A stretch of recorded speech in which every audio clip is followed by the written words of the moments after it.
लालू जी ने, India alliance ने, महागठबंधन ने जमुई लोकसभा संसदीय क्षेत्र से प्रत्याशी श्रीमती अर्चना रविदास जी को बनाया है। इसी सिलसिले में आप लोगों के बीच अपील करने आए हैं कि एक एक वोट जो है लालटेन पर बटन दबा करके भारी मतों से अर्चना रविदास जी को जिताइए और लालू जी और राहुल गांधी जी के हाथों को मजबूत कीजिए। आप सब लोग जान रहे हैं कि इस बार बड़ा सोच विचार करके हम लोगों ने टिकट दिया है। पहली बार जमुई का कोई लोकल है जिसको हम लोगों ने उम्मीदवार बनाया है। इनका मायके, इनका ससुराल जमुई में है, पढ़ी लिखी महिला है, नौजवान है। लेकिन दूसरी तरफ अगर आप देखेंगे तो हमेशा से एनडीए के लोगों ने, भाजपा के लोगों ने प्रयोगशाला बना रखा है जमुई सीट को। हर बार जो है बाहरी उम्मीदवार को भेजा जाता है और बाहरी उम्मीदवार आता है, जीतता है, फिर दोबारा मुड़ करके नहीं देखता है। अगर कोई तकलीफ होगी तो आप जो है अपने घर की बेटी के पास चले जाइएगा, लेकिन अगर कोई जीतता है तो आप बताइए कि कहाँ जाइएगा। जो दूसरी तरफ से प्रत्याशी हैं वो चिराग पासवान जी के जीजा जी है कि नहीं, मेहमान है। तो मेहमान को खाली हाथ जोड़िए, स्वागत कीजिए और उनसे कहिए कि भाई इतने कर सकते हैं, वोट जो देंगे अपनी घर की बेटी को वोट देंगे। वो बाहर वाले लोग दोबारा आने वाले नहीं है। आप बताइए कि जो चिराग जी के जीजा जी उनका घर कहाँ है, कितना लोग को पता है? ईरान है सर। सच्ची ईमानदारी से बताइए, चेहरों देखे हैं, ना जान ना पहचान, तू मेरा मेहमान। कहाँ से दीजिएगा भाई वोट? वोट किस लिए दिया जाता है? जो आपका विकास करे, आपके गांव में विकास करे, आपकी तरक्की कराए, आपके दुख और सुख का भागीदार बने। ये तो आपकी घर की बेटी है, पढ़ाई लिखाई सब यही हुआ है, ये जाएंगे कहाँ? आप लोगों को पता है इनका घर झाझा में पड़ता है, लक्ष्मीपुर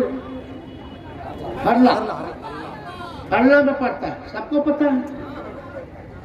इसलिए जब भी वोट कीजिए तो सोच विचार के कीजिए, नहीं तो फिर 5 साल पछताइए। आप लोग जान रहे हैं 17 साल से बिहार में उनकी सरकार है एनडीए की, 10 साल से प्रधानमंत्री उनका है, सांसद उनका है, विधायक उनका है, जमुई का A to Z हर जगह जो है एनडीए के ही लोग बैठे हैं। लेकिन दिल पे हाथ रख के बताइएगा कि आपके जीवन में क्या इन लोगों ने परिवर्तन लाया है 10 साल 17 साल में? कौन सा परिवर्तन आया? बताओ यहाँ कितने लोग बेरोजगार हैं? हाथ उठा करके बताइए तो कितने लोग बताइए। गरीबी मिटी है कि नहीं मिटी है? नहीं मिटी ना। गरीब मिट गया। किसानों का आय दुगुना हुआ है, फसल कटनी हो रहा है, सही उचित दाम मिल रहा है, शिक्षा चिकित्सा कुछ सुधरा है, तो किस लिए वोट देंगे भाई? तो एक बार मौका दीजिए, लालटेन पर बटन दबाइए और फिर काम देखिए। हम 17 महीने उप मुख्यमंत्री रहे, 17 महीने में हमने कितना 5 लाख लोगों को सरकारी नौकरी दिया।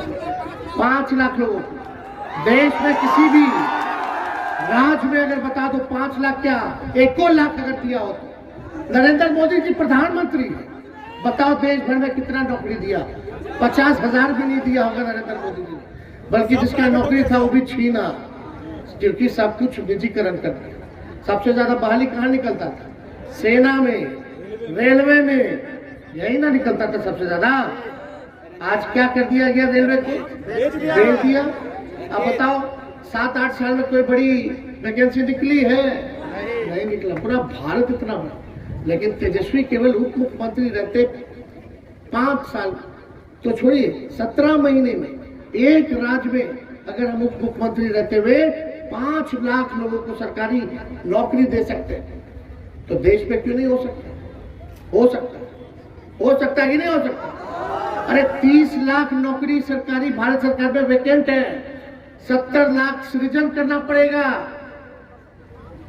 हो जाएगा। हमने करके दिखाया जो कहा है।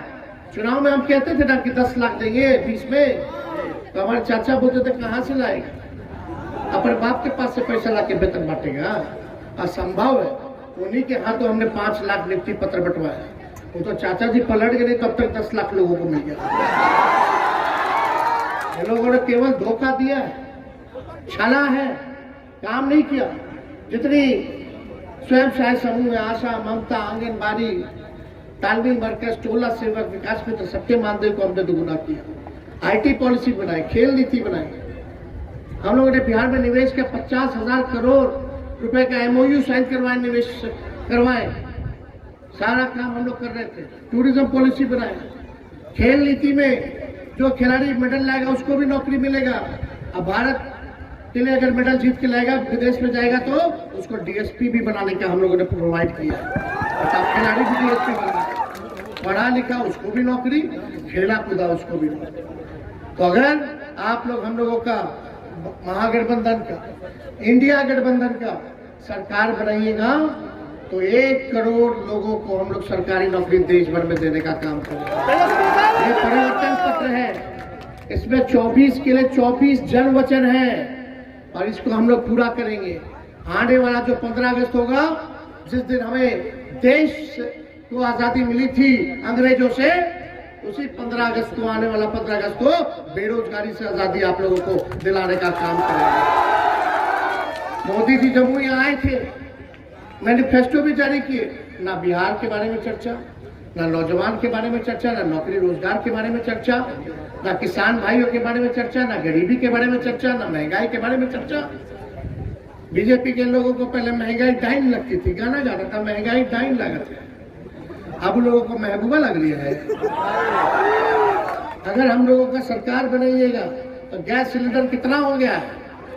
1500, 1200, यही है। कितना बढ़ गया? पहले क्या था? अगर हम लोगों का सरकार बनेगा देश में तो 500 रुपया हम लोग गैस सिलेंडर का करने का काम करेंगे। और यही नहीं, जो गरीब परिवार की हमारी बहनें हैं, आने वाला रक्षाबंधन जो होगा उसी दिन से हम लोग शुरुआत कर देंगे। जो गरीब परिवार की बहनें हैं, सालाना 1 लाख रुपया का हम लोग सहयोग करने का काम करेंगे। और अग्निवीर योजना को सबसे पहले खत्म कराया जाएगा। खत्म होना चाहिए कि नहीं होना चाहिए? दिन रात लोग मेहनत करता है, माँ बाप पेट काट के बच्चा को पढ़ाता है, बच्चा दिन भर फिजिकल मेंटल तैयारी करता है भारत माँ की रक्षा के लिए, सेवा के लिए। ये अग्निवीर योजना में पता है क्या है? 4 साल में बाहर कर देंगे। 4 साल बाद क्या करेंगे? पेंशन नहीं मिलता है, कुछ ना पेंशन मिलता है, ना शहीद का दर्जा मिलता है, ना कैंटीन की व्यवस्था दी जाती है। 4 साल बाद 22 साल के उम्र में रिटायर हो जाएगा। सोचिए 22 साल बाद क्या करेंगे रे भाई?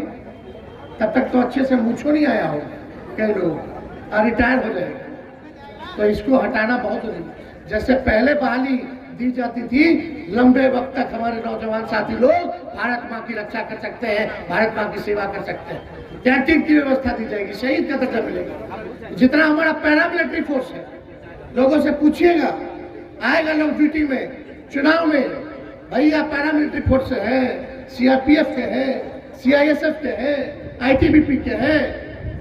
आप लोग ड्यूटी के दौरान अगर आप लोग शहीद होइएगा तो आप लोग को शहीद का दर्जा मिलता है? बोलेगा नहीं मिलता, नहीं मिलता। हम लोगों की सरकार आएगी, जितना अर्धसैनिक बल है, जितना पैरामिलिट्री फोर्स है, सबको शहीद का दर्जा हम लोग देने का काम करेंगे। आप लोग मौका दीजिए। बिहार में 5 नए एयरपोर्ट बनेंगे, बिहार को स्पेशल राज्य का दर्जा दिया जाएगा। मोदी जी क्या कहते थे? भाइयों बहनों, हम आएंगे तो काला धन लेके आएंगे, हर एक के खाता में 15-15 लाख रुपया भरेंगे। हम आएंगे तो विशेष राज्य का दर्जा देंगे, विशेष पैकेज देंगे, हर साल 2 करोड़ लोगों को रोजगार देंगे, 2022 तक किसानों का आय दुगुना करेंगे। बोलते थे कि नहीं बोलते? जिसका कच्चा मकान है 2022 तक हम लोग क्या करेंगे? पक्का मकान बना देंगे। हुआ आपके गांव के लिए मोदी जी ने क्या किया? कुछ नहीं किया। इसलिए ज्यादा कुछ हम नहीं कहेंगे, लेकिन हमारी सरकार बनेगी तो बिहार को विशेष राज्य का दर्जा के साथ साथ विशेष पैकेज भी मिलेगा। 1,60,000 करोड़ का 40 सीट है, यानी एक सीट पर, मान लो जमुई सीट पर 4,000 करोड़ आप लोगों को दिया जाएगा आपके गांव के विकास के लिए।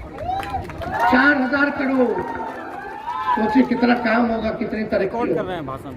मन में अगर हौसला है, अगर आपके पास विजन है, अगर आपके पास विल पावर है, तो सारा काम हो सकता है। ये लोग कोई काम करने वाले लोग नहीं है। केवल मोदी जी ने 4 चीज दिया है, देश को 4 चीज दिया है: बेरोजगारी, गरीबी, महंगाई और जुमला। यही 4 चीज दिया और कुछ नहीं दिया। तो आने वाला 19 तारीख को आप सब लोगों से अपील है कि भारी बहुमत से इनको जिताएं। और जितने दिव्यांग भाई हैं उन लोगों को पेंशन 400 रुपया मिलता है। अलग अलग राज्यों में 2500 है, 3000 है, 4000 है।